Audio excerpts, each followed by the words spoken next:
Online, I need to tell people to stop working on these two-stroke Craftsmans and home lights and anything that really doesn't have sentimental value, because these guys really can be finicky. I didn't have any carb rebuild kits for this Zama. I only have the Walbro because that's what's in the Echoes. And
so this needed all new fuel lines, and yeah,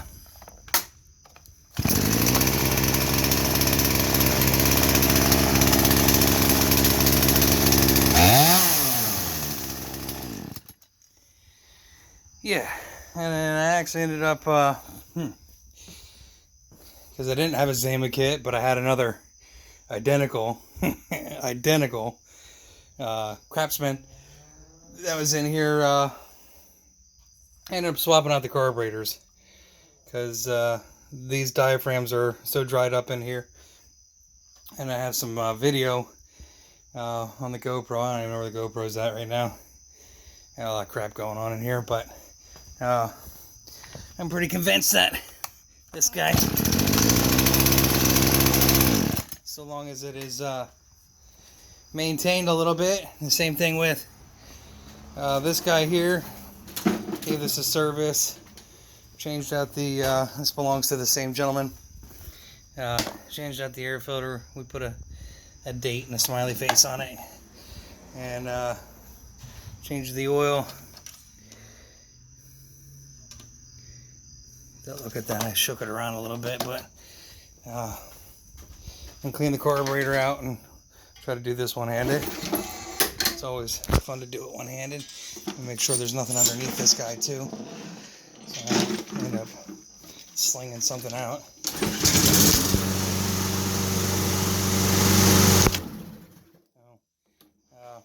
Yeah, sorry about the finger.